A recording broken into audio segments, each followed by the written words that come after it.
नमस्कार दोस्तों, स्वागत है आपका आपके अपने YouTube चैनल चुन्नू जी के सेंटर पर। मैं राकेश कुमार राय उर्फ चुन्ना आपके लिए 300 प्रश्नों का संग्रह में लेकर आया हूं। जो टॉपिक है आपका भारत का पर्वत, पठार, मैदान, मिट्टी, जलवायु एवं नदियां, यानी भूगोल से संबंधित 300 प्रश्न मैं लेकर आया हूं जो वन लाइनर है। तो चलिए पूरा वीडियो देख के जाइएगा। वीडियो थोड़ा लंबा होगा लेकिन वीडियो को देख के जरूर जाइएगा।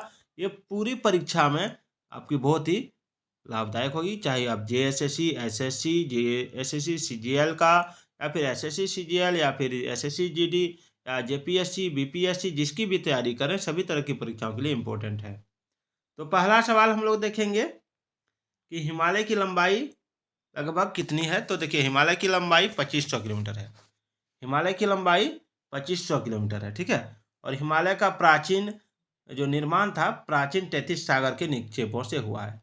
हिमालय का निर्माण प्राचीन तैतीस सागर के निक्षेपों से हुआ है, ठीक है। और हिमालय एक नवीन वलित पर्वत है जिसकी सबसे उत्तरी एवं सबसे ऊंची श्रेणी है हिमाद्री, ठीक है। हिमालय क्या है? एक नवीन वलित पर्वत जिसकी वो सबसे उत्तरी एवं सबसे ऊंची श्रेणी हिमाद्री है, ठीक है।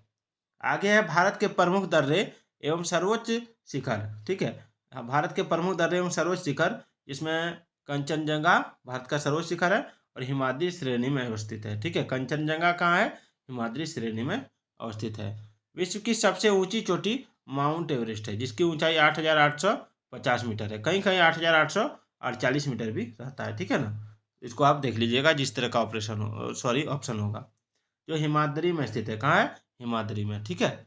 माउंट एवरेस्ट को नेपाल में सागरमाथा तथा तिब्बत में चोमोलुंगमा कहा जाता है। देखिएगा, माउंट एवरेस्ट को नेपाल में क्या कहा जाता है? सागरमाथा, ठीक है। और तिब्बत में चोमोलुंगमा कहा जाता है, ठीक है। चलिए आगे बढ़ते हैं।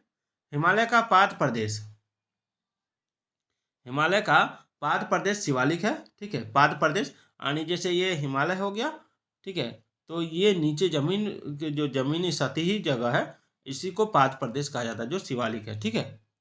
उसके बाद का सबसे प्राचीन पर्वत जो है वो अरावली है। एक अवशिष्ट पर्वत है जिसकी सबसे ऊंची चोटी माउंट आबू पर स्थित गुरु शिखर है, ठीक है। आगे है अरावली की पहाड़ियां राजस्थान राज्य में है। कहाँ है? राजस्थान राज्य में। और अरावली के पूर्व से बनास नदी तथा पश्चिम से लूनी नदी निकलती है, ठीक है। चलिए आगे बढ़ते हैं। लूनी नदी कच्छ के रण में गिरती है, कच्छ के रण में गिरती है। और पश्चिमी घाट एक भ्रंश कगार है, यानी पठारों का कगार है, ठीक है। पश्चिमी घाट क्या है? भ्रंश कगार है। थाल घाट, भोर घाट, पाल घाट दर्रे जो है पश्चिमी घाट पर्वत, अन्य नाम इसका है सह्याद्री में स्थित है, ठीक है। पश्चिमी घाट पर्वत का दूसरा नाम है सह्याद्री। पालघाट, भोरघाट, पालघाट कहाँ है? थालघाट, भोरघाट और पालघाट कहाँ है? तो पश्चिमी घाट पर्वत यानी सह्याद्री में स्थित है। चलिए आगे बढ़ते हैं। थालघाट नासिक मुंबई, भोरघाट मुंबई पुणे तथा पालघाट कोयम्बटूर कोचीन को जोड़ता है। ध्यान दीजिएगा, थालघाट नासिक और मुंबई को जोड़ता है। भोरघाट जो है मुंबई और पुणे को जोड़ता है। और पालघाट को कोयम्बटूर और कोचीन को जोड़ता है, ठीक है। कोचीन को। भारत का पूर्वी समुद्री तट जो है, भारत का पूर्वी समुद्री तट तमिलनाडु और कोरोमंडल तट कहलाता है, ठीक है। भारत का पूर्वी समुद्री तट तमिलनाडु और कोरोमंडल तट कहलाता है। आगे बढ़ते हैं। पश्चिमी तट में गुजरात से गोवा तक का तटीय क्षेत्र, पश्चिमी तट में गुजरात से गोवा तक का तटीय क्षेत्र जो है कोंकण तट तथा मंगलोर से कन्याकुमारी तक का तटीय क्षेत्र मालाबार तट कहलाता है। ध्यान दीजिएगा कि पश्चिमी तट में गुजरात से गोवा तक का तटीय क्षेत्र कोंकण तट तथा मंगलोर से कन्याकुमारी तक का तटीय क्षेत्र मालाबार तट कहलाता है। कोडाई कनाल पालनी पहाड़ी पर स्थित है। कोडाई कनाल कहाँ स्थित है? तो पालनी पहाड़ी पर, ठीक है। नीलगिरी की पहाड़ियाँ जो तमिलनाडु में है, पश्चिमी एवं पूर्वी घाट के मिलन स्थल पर है। जहाँ पर पूर्वी घाट और पश्चिमी घाट मिला है वहीं पर नीलगिरी की पहाड़ियाँ हैं जो तमिलनाडु में है। चलिए आगे बढ़ते हैं। नीलगिरी की सबसे ऊंची चोटी दो बेटा है। नीलगिरी की सबसे ऊंची चोटी दोदा बेटा है। क्या? दोदा बेटा। और दक्षिण भारत की ऊंची चोटी है अनायमुदी, या अनायमुडी भी कहीं लिखा रहता है। और अन्नायमुदी जो है अन्नामलाई की पहाड़ी पर स्थित है। अनायमुदी कहाँ स्थित है? तो अन्नामलाई की पहाड़ी पर स्थित है। भारत में सबसे बड़ा पठार दक्कन का पठार है। भारत में सबसे बड़ा कौन सा पठार है? दक्कन का पठार, ठीक है। और माहिम तट तथा दक्कन पठार महाराष्ट्र में है। माहिम तट तथा दक्कन पठार कहाँ है? महाराष्ट्र में। और छोटा नागपुर का पठार भारत का रूर कहलाता है। छोटा नागपुर का पठार भारत का रूर कहलाता है, ठीक है। और मालवा पठार जो है यह मध्य प्रदेश में अरावली तथा दक्षिण में विंध्य श्रृंखलाओं के मध्य स्थित है। मालवा पठार कहाँ है? मध्य प्रदेश अरावली तथा दक्षिण में विंध्य श्रृंखलाओं के मध्य स्थित है। और महेंद्रगिरी पूर्वी घाट पर्वत में स्थित है। महेंद्रगिरी कहाँ है? पूर्वी घाट पर्वत में। नर्मदा एवं ताप्ती के मध्य सतपुड़ा एक ब्लॉक पर्वत है जिसका सर्वोच्च शिखर धूपगढ़ी है, ठीक है। नर्मदा जो है, नर्मदा एवं ताप्ती के मध्य सतपुड़ा एक ब्लॉक पर्वत है जिसका सर्वोच्च शिखर धूपगढ़ी है। गारो, खासी और जयंतिया पहाड़ी मेघालय में है, ठीक है। गारो, खासी और जयंतिया पहाड़ी मेघालय में है। और धुआंधार जलप्रपात जो है जबलपुर मध्य प्रदेश में है, ठीक है। धुआंधार जलप्रपात जबलपुर मध्य प्रदेश में है। और सतपुड़ा पर्वत क्षेत्र में नर्मदा नदी पर भी स्थित है, ठीक है। भारत में सबसे बड़ा नदी मुख हुगली नदी का है। भारत में सबसे बड़ा नदी मुख हुगली नदी का है, याद रखिएगा। भारत के विशाल मैदान का निर्माण नदियों द्वारा बहाकर लाई गई निक्षेपों से हुआ है। भारत के विशाल मैदान का निर्माण नदियों द्वारा बहाकर लाई गई निक्षेपों से हुआ है। और पवन द्वारा निर्मित मैदान पैडी प्लेन कहलाता है। और पवन द्वारा निर्मित मैदान पैडी प्लेन कहलाता है, इसको याद रखिएगा। और भारत की सबसे लंबी नदी गंगा की उत्पत्ति उत्तराखंड स्थित गंगोत्री हिमनद से होती है, ठीक है। याद रखिए, भारत की सबसे लंबी नदी गंगा की उत्पत्ति उत्तराखंड स्थित गंगोत्री हिमनद से होती है। और वास्तव में देवप्रयाग में भागीरथी एवं अलकनंदा नदियों की संयुक्त धारा गंगा कहलाती है। इसको भी याद रखिएगा कि वास्तव में देवप्रयाग में भागीरथी एवं अलकनंदा नदियों की संयुक्त धारा गंगा कहलाती है। चलिए आगे बढ़ते हैं। बहुत ही इंपॉर्टेंट प्रश्न है, सारे प्रश्न परीक्षाओं में पूछे गए प्रश्न है। यमुना गंगा की सबसे लंबी सहायक नदी है, ठीक है। यमुना जो है गंगा की सबसे लंबी सहायक नदी है। और भारत के सबसे दक्षिण में स्थित नदी वेगई है। भारत के सबसे दक्षिण में स्थित नदी वेगई है। और बांग्लादेश में गंगा नदी को पद्मा कहा जाता है। बांग्लादेश में गंगा नदी को क्या कहा जाता है? पद्मा कहा जाता है। गंगा एवं ब्रह्मपुत्र की संयुक्त धारा मेघना कहलाती है, जिसकी सहायक नदी बराक है, ठीक है। और ब्रह्मपुत्र नदी पर असम में विश्व का सबसे बड़ा नदी द्वीप माजुली स्थित है। याद रखिए, गंगा एवं ब्रह्मपुत्र की संयुक्त धारा मेघना कहलाती है, जिसका सहायक नदी बराक है। और ब्रह्मपुत्र नदी पर असम में विश्व का सबसे बड़ा नदी द्वीप माजुली स्थित है, याद रखिएगा। कहाँ पर? तो ब्रह्मपुत्र नदी पर असम में, हाँ, ध्यान दीजिए। विश्व का सबसे बड़ा डेल्टा सुंदरवन जो पश्चिम बंगाल का है, निर्माण होता है गंगा ब्रह्मपुत्र नदी करती है। और ब्रह्मपुत्र को तिब्बत में सांगपो, अरुणाचल में दिहांग तथा असम में ब्रह्मपुत्र कहा जाता है। और बांग्लादेश में ब्रह्मपुत्र को जमुना कहा जाता है। और दक्षिण भारत की गंगा कावेरी नदी कहलाता है। और प्रायद्वीप भारत की सबसे लंबी नदी गोदावरी तथा दूसरी सबसे लंबी नदी कृष्णा है। उसके बाद गोदावरी को वृद्ध गंगा या दक्षिण गंगा कहा जाता है, जिसका उद्गम स्थान नासिक है, ठीक है। और जो महाराष्ट्र के निकट त्र्यंबक गांव की पहाड़ी पर है, ठीक है। और नदी द्वारा लाए गए अवसाद का जमाव जब मुहाने पर होता है तो डेल्टा का निर्माण होता है, ठीक है। नदी द्वारा लाए गए अवसाद का जमाव जब मुहाने पर होता है तो डेल्टा का निर्माण होता है, ठीक है। और डेल्टा की आकृति त्रिभुजाकार होती है। जो नदी डेल्टा नहीं बनाती है उसके मुहाने को एस्चुरी यानी ज्वार नदमुख कहते हैं, ठीक है। जो नदी डेल्टा नहीं बनाती है उसके मुहाने को एस्चुरी यानी ज्वार नदमुख कहते हैं। और नर्मदा और ताप्ती नदियाँ पश्चिम की ओर बहने वाली नदियाँ हैं जो डेल्टा नहीं बनाती है, ठीक है। नर्मदा और ताप्ती नदियाँ पश्चिम की ओर बहने वाली नदियाँ हैं जो डेल्टा नहीं बनाती है। और नर्मदा नदी का उद्गम स्थल अमरकंटक है। नर्मदा नदी का उद्गम स्थल कहाँ है? अमरकंटक, ठीक है। और नर्मदा नदी अधिकांशतः मध्य प्रदेश में बहती है। और नर्मदा के द्वारा की जाने वाली काट छांट की क्रिया अपर्दन तथा उसे जमा करने की क्रिया निक्षेपण कहलाती है। नर्मदा नदी को गुजरात का जीवन रेखा कहा जाता है, ठीक है। और सर्वाधिक सीधी बहने वाली नदी नर्मदा है। और भारत में सबसे लंबी सहायक नदी यमुना है। और भारत में सबसे बड़ा नदी बेसिन गंगा का है। और असम का अशोक ब्रह्मपुत्र नदी कहलाता है। और बिहार का अशोक कोसी नदी कहलाता है। बंगाल का अशोक दामोदर नदी कहलाता है। भारत की सबसे लंबी नहर इंदिरा गांधी नहर या राजस्थान नहर, जो सतलज तथा ब्यास नदी से जल प्राप्त करती है तथा हरिके बैराज से निकलती है। ठीक है, हरिके बैराज से निकलती है। और भारत की सबसे बड़ी कृत्रिम झील गोविंद वल्लभ पंत सागर है, जो उत्तर प्रदेश में रिहंद नदी पर बनाए गए बांध से बना है। मिट्टी का अध्ययन पेडोलॉजी कहलाता है। झीलों का अध्ययन लिम्नोलॉजी कहलाता है। मिट्टी का अध्ययन पेडोलॉजी, झीलों का अध्ययन लिम्नोलॉजी कहलाता है। और चट्टानों का अध्ययन पेट्रोलॉजी कहलाता है। और सर्वाधिक उपजाऊ एवं सर्वाधिक मात्रा में पाई जाने वाली मिट्टी जलोढ़ मिट्टी है। ठीक है, और पुरानी जलोढ़ मिट्टी को बांगर कहा जाता है और नवीन जलोढ़ मिट्टी को खादर कहा जाता है। पुरानी जलोढ़ मिट्टी को बांगर कहा जाता है और नवीन जलोढ़ मिट्टी को खादर कहा जाता है। और कपास के खेती के लिए काली मिट्टी उत्तम होती है, जिसे रेगुर मिट्टी भी कहा जाता है। ठीक है, कपास की खेती के लिए काली मिट्टी उत्तम होती है, जिसे रेगुर मिट्टी कहा जाता है। ठीक है, काली मिट्टी का विस्तार महाराष्ट्र में अधिक है। काली मिट्टी का विस्तार महाराष्ट्र में अधिक है, इसको याद रखिएगा। वीडियो थोड़ा लंबा होगा दोस्तों, लेकिन सभी परीक्षाओं के लिए बहुत ही इंपॉर्टेंट जीके है ये, पूरा वीडियो देख के जाइएगा।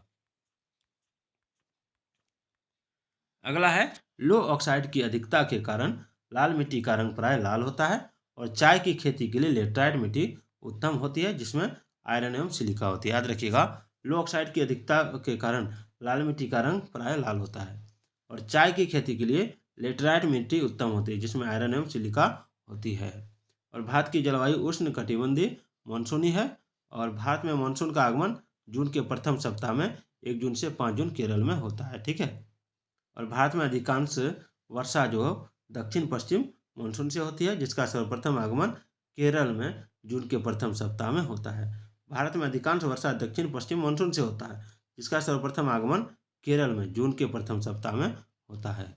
और जाड़े के दिनों में जनवरी फरवरी महीने में तमिलनाडु के तटों पर वर्षा लौटती हुई मानसून या उत्तरी पूर्वी मानसून के कारण होती है। ठीक है, ध्यान दीजिएगा कि जाड़ों के दिनों में जनवरी फरवरी महीने में तमिलनाडु के तटों पर वर्षा लौटती हुई मानसून या उत्तर पूर्वी मानसून के कारण होती है। रबी की फसल अक्टूबर नवंबर में बोई जाती है तथा मार्च अप्रैल में काट ली जाती है। ठीक है, रबी की फसल अक्टूबर नवंबर में बोई जाती है तथा मार्च अप्रैल में काट ली जाती है। और खरीफ की फसल जो है जून जुलाई में बोई जाती है तथा नवंबर दिसंबर में काट ली जाती है।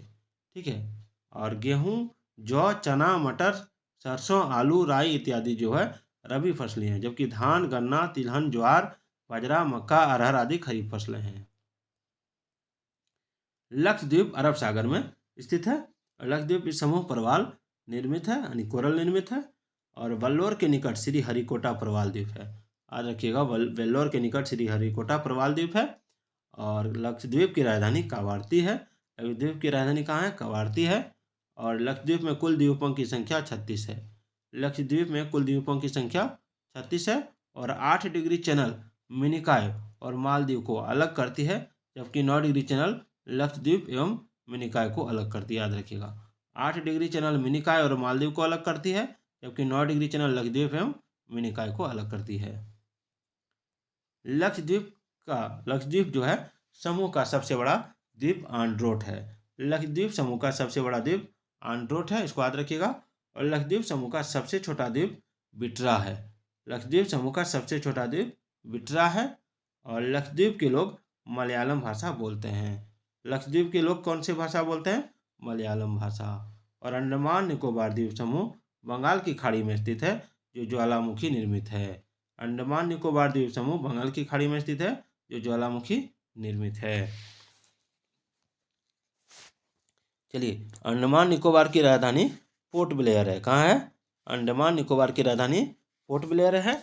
और अंडमान निकोबार द्वीप समूह को मरकत द्वीप भी कहा जाता है। याद रखिएगा, अंडमान निकोबार द्वीप समूह की राजधानी पोर्ट ब्लेयर है और अंडमान निकोबार द्वीप समूह को मरकत द्वीप यानी एमराल्ड आइलैंड भी कहा जाता है। और अंडमान निकोबार की सबसे ऊंची चोटी सैडल पीक उत्तरी अंडमान पर स्थित है।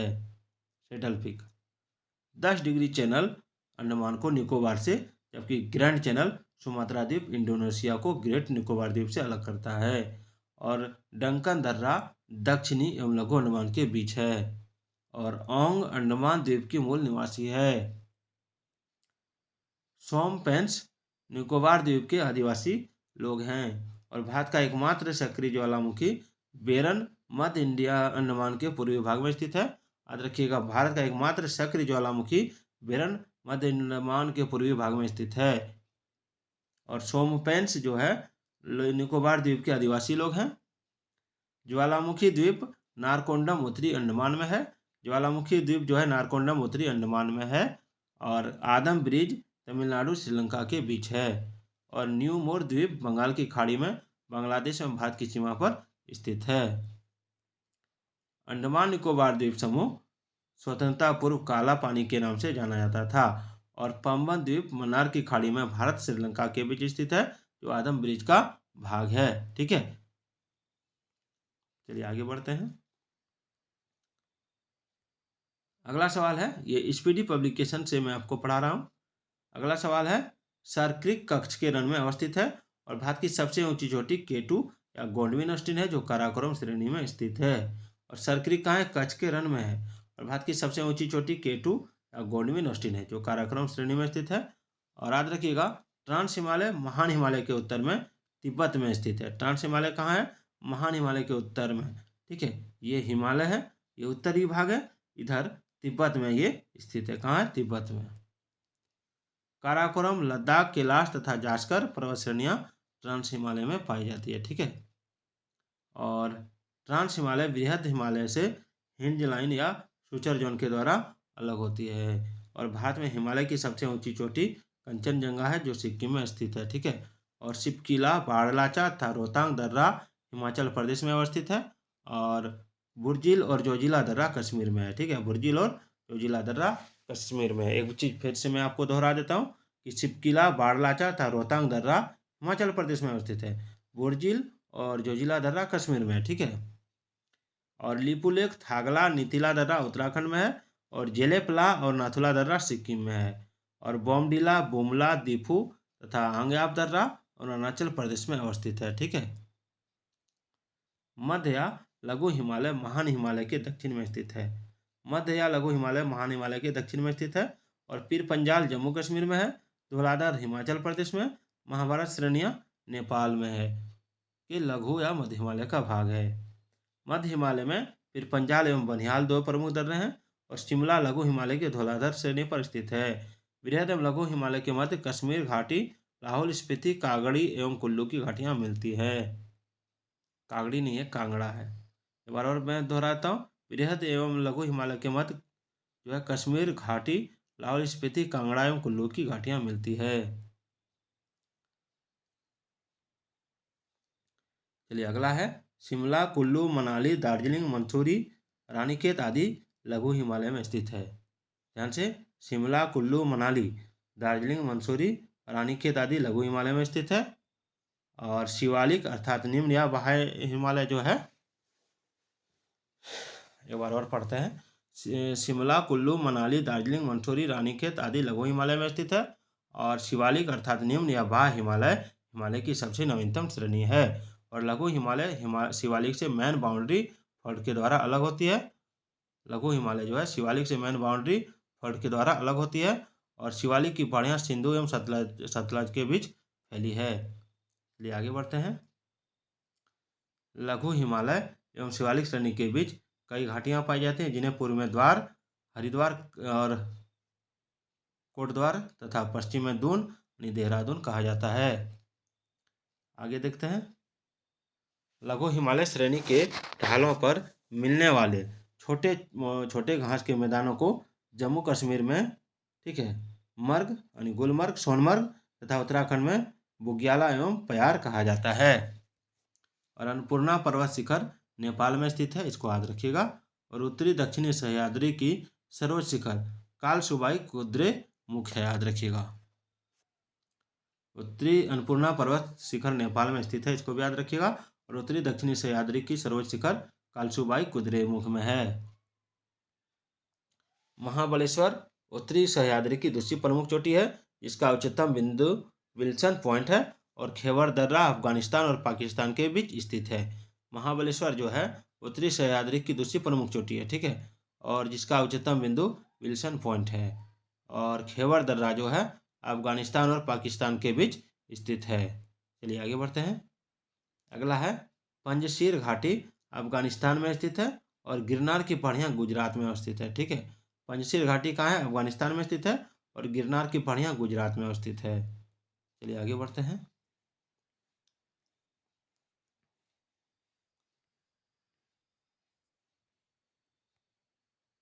ये मैं स्पीडी रेलवे समान अध्ययन से आपको पढ़ा रहा हूँ। ये सभी परीक्षाओं के लिए इम्पोर्टेंट है, इसको याद रखिएगा।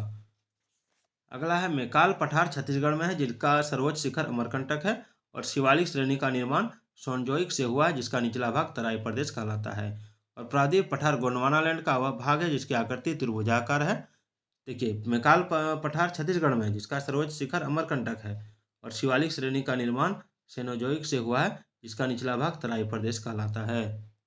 और प्रायद्वीप पठार जो है गोंडवाना लैंड का भाग है। उसके बाद जिसकी आकृति त्रिभुजाकार है, जिसकी आकृति क्या है? त्रिभुजाकार है। और सतपुड़ा की पहाड़ियाँ मध्य प्रदेश राज्य में है। विंध्याचल और सतपुड़ा पर्वत श्रेणियाँ प्रायद्वीप पठार को दो भागों में बांटती है। और छोटा नागपुर पठार को भारत का रूर कहा जाता है।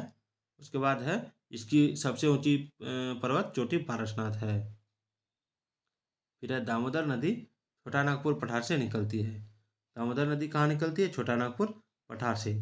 और दामोदर नदी को जैविक मरुस्थल कहा जाता है। क्या कहा जाता है? जैविक मरुस्थल। ठीक है। और अंडमान निकोबार का सबसे बड़ा द्वीप मध्य अंडमान है।